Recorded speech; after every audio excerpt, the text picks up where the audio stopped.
Good morning, everybody, and welcome back to your Lunch Break Live. My name is Ivana Harinkyu if you're new here, and if you're not, thank you for coming back. Today is Friday. It is the 1st of April. It is April Fool's Day. I'm not participating in that here. But today I am joined by our business reporter, Bill Thornton. And Bill is here today to talk about something that we've kind of been anticipating, and that is the results of an election that happened at Bessemer's Fulfillment Center for Amazon, where they were voting on whether they wanted to unionize or not. Now, this has been a big deal. Bill, you've been here several times over the past year, really, to talk about this whole situation because this is the second time this vote has happened. Results are in unofficially. It seems like Amazon has won and that this unionization effort will not happen. Is that correct? What it means is that on the surface, it looks like they won. In a couple of weeks, there's going to be some kind of a hearing. At issue, there's a number of what we would call contested ballots. Just to kind of take you through the process. On Monday, they began sorting through all these ballots that came in over the last several weeks in this mail-in election. And as they began looking through the ballots were sent out to 6,000 or so of the employees who were working at Amazon at the beginning of January. As they go through the ballots, they verify if the ballots are actually from people who were working there. The union can contest a ballot. Amazon can contest a ballot. If they contest a ballot, those ballots aren't even opened. They're just put to the side. So we don't know how those votes turned out. Then the uncontested ballots, they take them, and over the last day, yesterday, they began counting them. And the ritual that they have is that they allow us to watch in the media on a Zoom call where you have somebody from the union, somebody from Amazon, watching the count as the ballots are taken out of boxes, and somebody opens it and puts up the paper so that both observers can see it, and it says, and then calls out yes or no really loudly. If you want to know what I was doing yesterday, I was trying to keep track of it because they don't have a graphic that tells you this, so you have to count it as it's going on.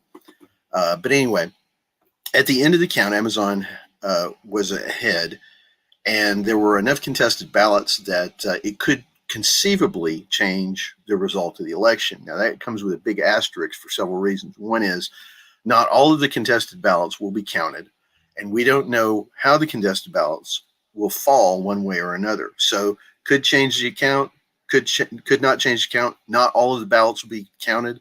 So we don't really know. We do know that Amazon did win. Amazon won by a less of a margin than they won last time. Last time they were so far ahead that even the contested ballots would not have changed the result of the election. So basically what we've got coming up, and also Amazon, or the union, filed an unfair labor practices complaint against Amazon, which means that, lo and behold, if they find that this election was not conducted in a proper way, we could do this again. So, we're on our second election, it could happen again. So basically there's several things that could happen from this point.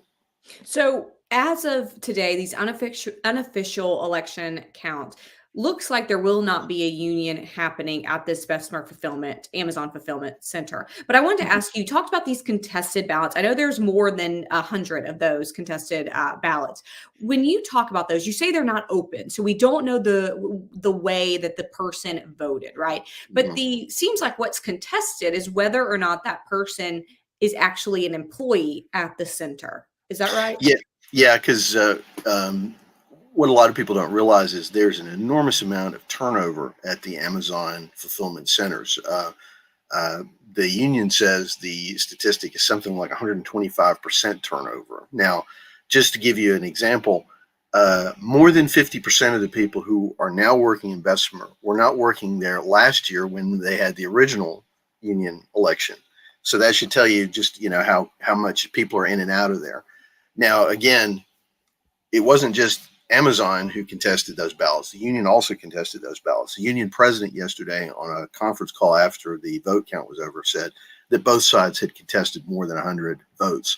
I think it's like 400 or so that are contested. So once again, it's not enough really to know if it would change the result of the election or not. Something else I thought was interesting in your story, and we're going to link it here as well for people to read, but I've got it in front of me. And something that I thought was interesting was the percentage of turnout between both these elections. Now, they both happened about the same time in the spring, one this spring of 2022, one in the spring of 2021. Now, last spring, that first election, it looks like the turnout was about 54.8%. So that means about 54.8% of those workers at the time turned out to vote, whether it be yes or no against unionization efforts. Now, this go around, turnout was about 38.6% of workers at the time showed up to vote or sent in ballots going either way. So it looks like there was a higher turnout last year at that election. Why do you think that is, Bill? One of the more interesting things that I learned last year going through this whole process is that mail-in elections for unions for with the NLRB actually have a lower turnout than in-person elections. You would think that it would be easier, but it's actually less. And there's several different theories as to why. People kind of cynically said, well, it's just like 2020, presidential election. You do the mail-in, then you can do all kinds of fraud and everything. But the truth of it is that it allows somebody, if they don't wish to participate, not to participate. And if you talk to several people at the fulfillment center, you would hear things like, "I just want this to be over with." And even the union yesterday mentioned the fact that the reason they did the mail-in last year was because of the pandemic. There was no vaccine readily available and all that kind of stuff. So the idea is that it's one less way to put somebody in jeopardy. Well, this year, when they began petitioning for a second election, the case count was really high. And as the election was, the season was unfolding in February and March, the case count went really low. The union tried beforehand to have an in-person election, but the NLRB said no, citing the case count in Jefferson County. So why was it lower this time? Probably fatigue. This election was very different than last year. There wasn't nearly as much national exposure as there was. Last year there were all kinds of people like Bernie Sanders and Danny Glover and other people who were coming to Jefferson County to show their support for the union, and just didn't have that this time for several reasons. But I think mainly, excuse me, I keep feeling like I'm going to sneeze here. I think mainly the thing was fatigue. People were just tired of the whole thing, and the union would argue that that's part of Amazon's strategy as well, is to just get people exhausted by the whole emotion of the process and just want it to go away. I wonder if the what you mentioned about the turnover rate at that facility and just with these fulfillment centers in general, is that part of what the union says is the reason for wanting to create a union at the facility, of saying, look, you can't keep your people. Let us figure out why and let us implement some strategies to help you keep people. Well, okay, so depending on where you work in a fulfillment center, it involves a lot of repetition. You're basically on your feet pretty much all day, and you are dispatching packages to different bins, and there's robots around and all that sort of thing. And union will argue that the stress of that job and the repetitive nature of it leads to injuries and to stress. And you say that's one of the reasons why you need a union there.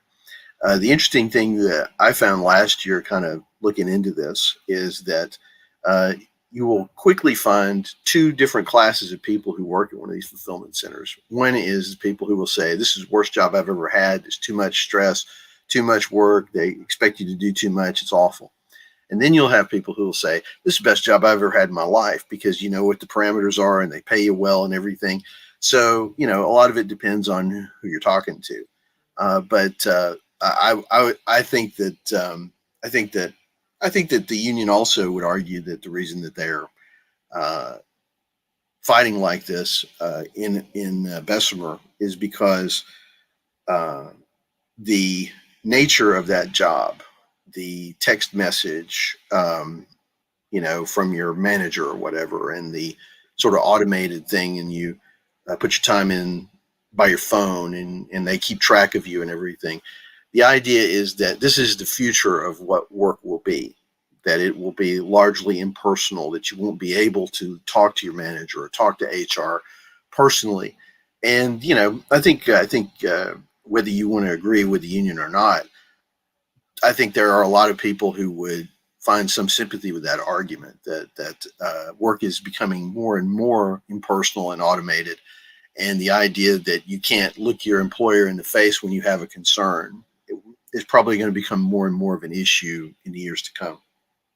Well, I think that's a fair point, especially Bill. I think everybody can see we're both working from home still. And I don't think that I have seen you in person since 2020, right? And I think that a lot of people are probably feeling that same way there. Now, looking at some of the comments here, there's one about saying, look, why are we calling again, these are unofficial results, but why are we even saying, look, Amazon looks to be the winner here unofficially if there are still 400 or so contested ballots and we don't know which way those could go?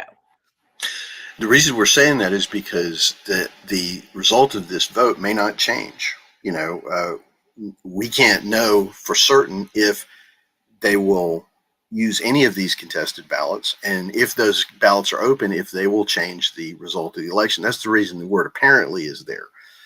What we know right now is that Amazon won the count yesterday. What we don't know is how that will shake out in the future. So we have to go with the information that we know right now. Now, some places have been calling it too close to call, kind of like the 2020 presidential election the night after the polls closed. And that's a fair point. But the thing is if it changes, we'll report that when it happens. That's fair. You're saying, look, this is what the count looks like today. Mhm. So when is that hearing that we will know more about these We contested don't know ballots? yet. We don't know yet. It will be determined in the future. I think it's probably within the next 2 or 3 weeks. So it should be fairly soon. hmm but again, that's just one aspect of this. There are several challenges that go forward. If, for example, they rule that you can look at these ballots, there will be an inevitable challenge from the other side, whichever one it benefits or whatever. And then there's another challenge down the road as to unfair labor practices. One thing that made this Bessemer vote, especially last year, so important was that no Amazon fulfillment center had voted to unionize. That was kind of the big deal about Bessemer. Today, that news is a little bit different. Bill, tell me what you just learned right before we went live here. The Staten Island Fulfillment Center in New York, the workers there voted for a union. Now, this is not the same union in Bessemer. The union in Bessemer that was trying to organize is the Retail, Wholesale, and Department Store Union. The union that has been recognized or will be recognized out of Staten Island is a unaffiliated union solely of Amazon workers. The idea is that this group believed that the strategy of trying to go one fulfillment center at a time and organize at each of those was counterproductive. So what they did was they formed a union solely of Amazon workers with the idea that this would spread to other places, and they won. Of course, the union. New York is not a right to work state. There is more of an entrenched union presence in New York, so the hill wasn't quite as steep to climb there as maybe it was in Alabama. But this is a big deal because Amazon has been in business for more than 20 years, and this is the first union that has been recognized at one of their centers. Well, and Amazon, arguably one of the most recognizable companies today, and probably one of the most used companies by the majority of people in the world, I would say as well. It's well on its way to being one of the largest corporations in the world. If you look at their total revenue, and if you look at the percentage of each market that Amazon controls, it started out in books, but it has moved into almost every sphere of the retail industry. You can order just about anything from Amazon now, and the you know Jeff Bezos is supposedly, I mean, he's no longer the head of the company, but he's an easy target because he's one of the richest men in the world, if not the richest. And the reason that he's in that position is because of the predominance of Amazon. It's a monster. It's huge, and it's getting huger every day, or more huge, I guess. Sorry. I think huge is honestly Yeah. the word that the word of It's the day. humongous. Humongous. Yes, that's Yeah. the word of the day, Bill. Bill, thank you so much for explaining this a little bit to us. Again, I know we've been talking about this for over a year now. So this is just another chapter in the saga that's happening over at that Bessemer Center. I know we will have more whenever there is that hearing in weeks to come. But as of today, looks like the vote count is favoring Amazon, favoring no union at that facility. So again, Bill, I know you'll keep us updated. Again, I'm going to link your story here for people to read and learn a little bit more about it. And thank you for spending your Friday with us and giving us a little bit of your time today, Bill. Thank you. Thank you, everybody watching. Thank you so much. Have a great and safe weekend. We'll see you on Monday.